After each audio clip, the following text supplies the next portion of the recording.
Hello, I'm Tony and today I will be presenting another game based on the NEM platform. It's called Kryptofootball and as the name suggests, its main theme is soccer. So it started a few weeks ago as beta and at this point the cards cost up to few thousand ZEM. Let's look at basics. Currently we have 5 leagues, British, Premier League, Spain, French and Italian leagues, plus nations. In each league there are 20 cards on average to buy, with different amount of virtual tokens assigned to it. Why virtual? It's beta, so this functionality isn't yet added. So what is available? Bidding on cards and trading teams. Let me explain. Every time you are bidding to buy a card, a current owner can accept the bid and some percentage of the bid is going to seller's account. But owner can also decline to sell and pay the difference in current price to the bid price to maintain the ownership. Those bids are generating a pool common for all the leagues.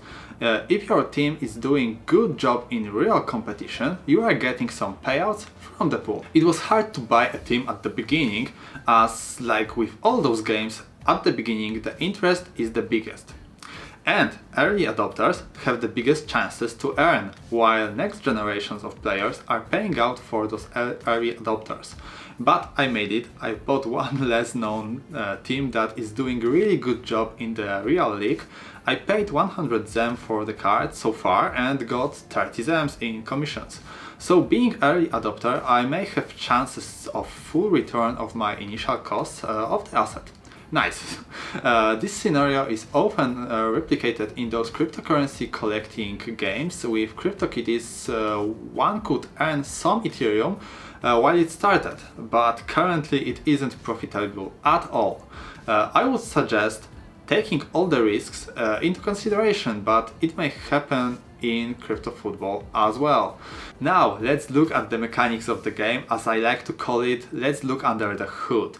Having our deposit NEM address, we can go into the blockchain explorer to check out transactions. And indeed, I deposited around 500 ZEM initially to my account. I also see a transaction in which I bought the card for 100 ZEM and a bunch of transactions with probably some rewards, with the biggest one for 29 ZEM. So what is the conclusion? Let's look at some pros and cons of the game like that.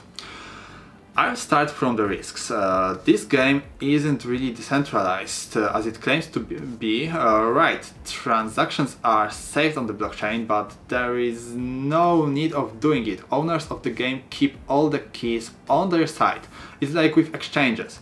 You are not an owner of your exchange account. Exchange keeps all the private keys on their side, so they are managing it. So if the exchange go bust, the website is down, or any other problems appears, you will be out of funds. Same with Kryptofootball. If owners decide to take all the money, or they will shut the service down, say goodbye to your funds and cards. Also, the cards aren't the assets on the blockchain. They are simply messages from a centralized master account of the game. So having all those transactions on the blockchain, yes, it's great for the NEM ecosystem. We have more of them, so the harvested fees are bigger. But for the business itself, it does not make much sense. Another problem I see that I pointed out earlier is that early adopters can have more and cheaper cards, but I wouldn't demonize it too much. It exists in nearly all of known games. And my solution to the first point, because I'm not doing those videos only to criticize, is to create some kind of multi-signature wallet for the owners of those deposit addresses. I mean players like me, you, all the players of this Kryptofootball game, so we could have at least partial control of those accounts. So one of the keys would be ours and we could do some things with it. If not all the keys, because yeah, it's really good way of securing funds and making this game more decentralized.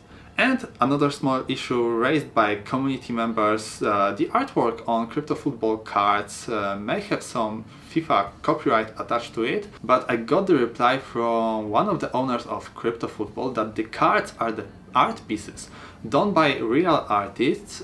That's why they don't comply under the copyright law.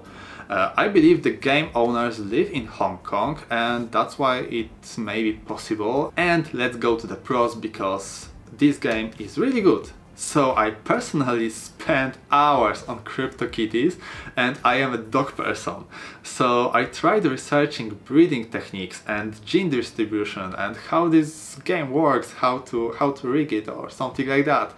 Kryptofootball got me good as well, maybe not as much because the idea of this collecting game is slowly being exhausted, and I also don't enjoy the football, so yeah, the problem with me.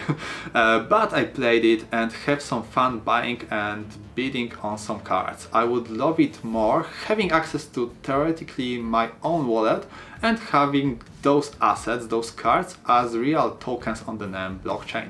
But it's still beta version, and I see those guys are working hard on adding more and more capabilities to their platform, so maybe in future we will see it. That's all for today. Thank you for tuning in. If you hate me doing those videos, please hit the dislike button, and if you enjoy it, don't hesitate to give me a thumbs up button and subscribe if you aren't. In my channel I will cover almost all NEM things related, so if you are interested in NEM, please subscribe, and I am going back to work on my next video, so see you soon.